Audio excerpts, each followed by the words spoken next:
It's not just about gaining some knowledge. It's about becoming educated for life too. What is it? Sushi. It is kind or not kind? Not kind. With one of the classes, it got so tough the other day. All right, well, it is 2:43 right now in the afternoon, Friday.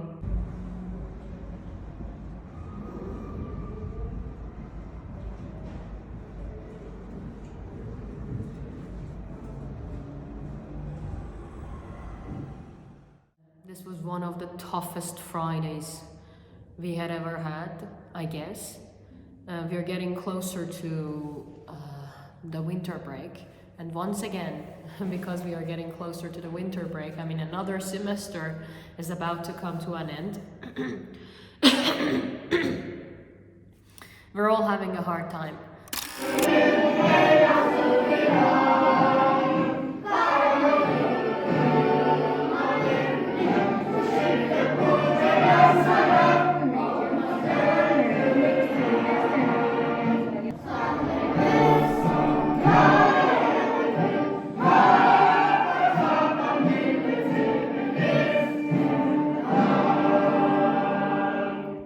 There weren't a lot of sub-teachers during these. I mean, we literally don't have any sub-teachers here, and a lot of us got sick because, you know, we work with kids. I mean, I work with both primary and middle school, but in primary it's really hard making the kids wear their masks all the time and keep them on.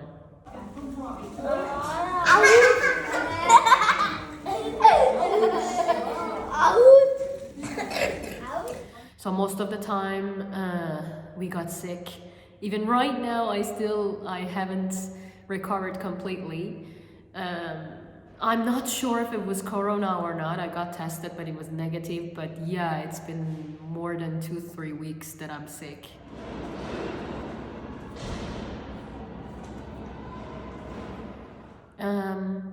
It was so hard for me managing the classroom, not knowing my kids' mother tongue language. I mean, with one of the classes, it got so tough the other day. One of them made me read an word. The kid was just acting naughty. He just wanted to laugh a little bit. So he just wrote it down, that word in Turkish, and just asked me, "Teacher, can you read it out loud?" And then I was doing something, so I didn't look at his face. I mean, if I had taken a good look at his face, I guess I wouldn't have said that. I wouldn't have read that word out loud. But then I did it, and I saw that all of the other kids were like shocked. Ready? Look at the picture and tell me, is it symmetrical or not symmetrical? Mira, is it symmetrical or not symmetrical? Mexico.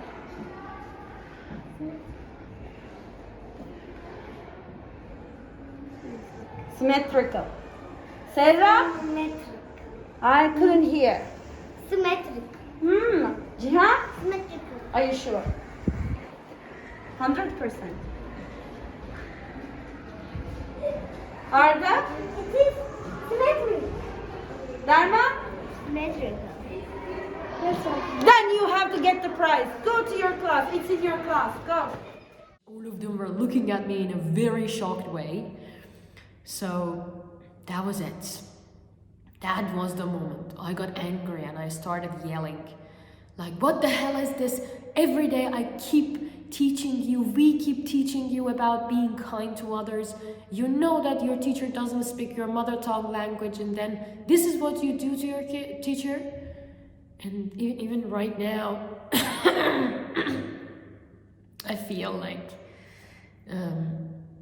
I feel sad even right now. I felt lonely. I felt, I'm sure that because I was PMSing, everything became like harsher than it usually is. I mean, the kid was just being inappropriate. So he's here to be educated too at the same time.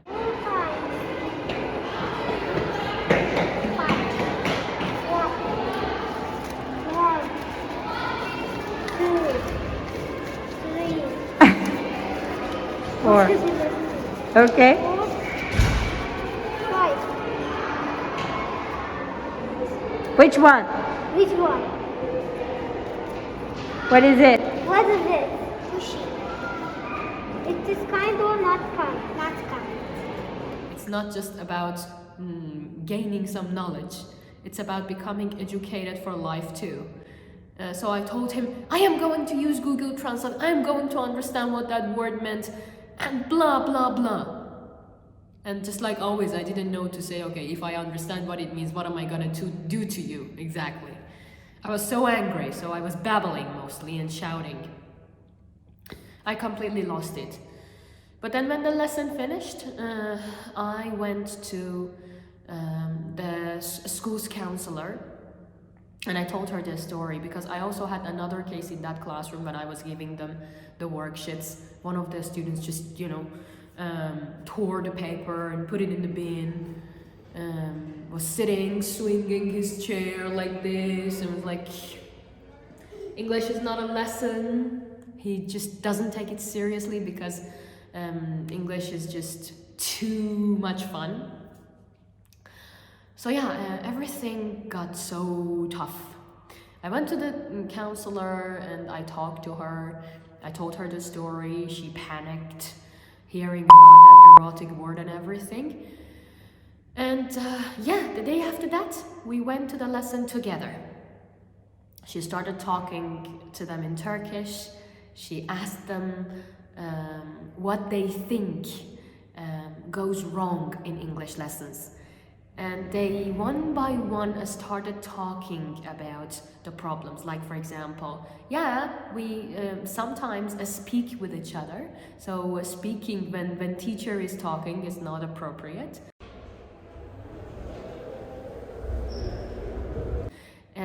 We sometimes stand up and walk in the class. We make jokes. We swing our chairs. And then the teacher, the psychology teacher, the counselor, was patiently letting them express themselves.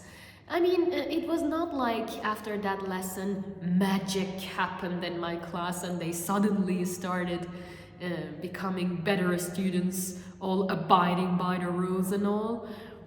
But let's say that the day after that, I had a more productive session with those students. Yes, I still believe 24 students in one classroom with a teacher that doesn't know their mother tongue language is too much.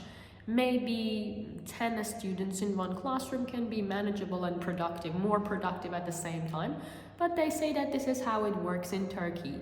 So I have to find a way to deal with it. Our students are really far from home right now. How? They must have sounded the alarm about your leash. What will we do tomorrow? We can go to the cat camp and you can go home from there easily. Is cat camp still there? Of course, but we found pillows and put some there last so it's more comfy. Okay, but we have to find a place to stay for tonight. I know a place. We can go to some random cat house in the street. I have to first accept the fact that there are some certain things, certain tasks that, yes, I am sure that they are gonna work very well for that special topic. Let's say, for example, for teaching planets or for teaching them about the clouds and all. But because of the number of the students, I have to change that task. For me, accepting this in the first place was so hard.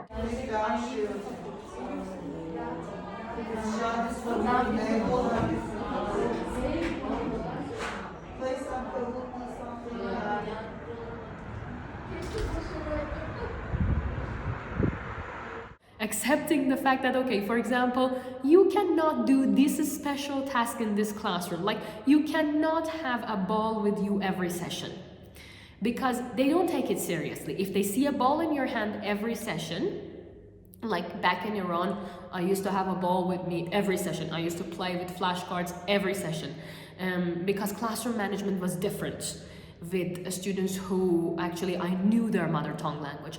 But here, with the number of the students, the atmosphere of the classroom, it's not possible that every session you can have a very fun and happy session, Sarvy. You need to accept that.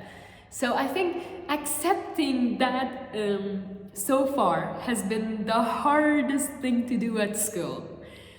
But then I think I am making progress slowly. So today I was teaching them about clocks, how to read a clock. The session was, if you asked me 2-3 years ago, I would have told you that it was a very boring session. Like we listened to one song together, and then we just looked at the smartboard. I showed them a clock, I showed them the meaning of a half, the meaning of a quarter, and then I just distributed some pieces of A4 paper, asked them to draw 6 circles using the back of their water bottles. It actually turned out to be fun for them. And after that I just said it out loud, like the time for each clock, and they had to draw it. So this was the whole lesson. I mean, a couple of years ago I would have thought about something big and huge and different to do during an English lesson. But then today I found out that your target language is important, the task being doable and practical for that group matters very much, and understanding that a different lesson plan is needed for this class. So again, going back to needs analysis is important, Sarvy. And yeah, change is always hard, but when it happens and when you accept it, I guess oh my god, am I gonna get better anytime soon? I guess I will. Yeah, accepting change is, I think, my most important gain of these 2 semesters. Alright everyone, this was another story. Yeah, for a long time I hadn't had a story of my class episode for you, but I guess I'm gonna start doing it again. Let me accept the fact that I was so sort of hopeless for a very long time. A lot of my plans weren't working. A lot of the pieces of puzzle were missing, and still some of them are missing, but I think I've decided to move on and accept change. I love you. I will see you in another video. Remember to subscribe to my YouTube channel, like this video, and share it with your friends. Bye bye.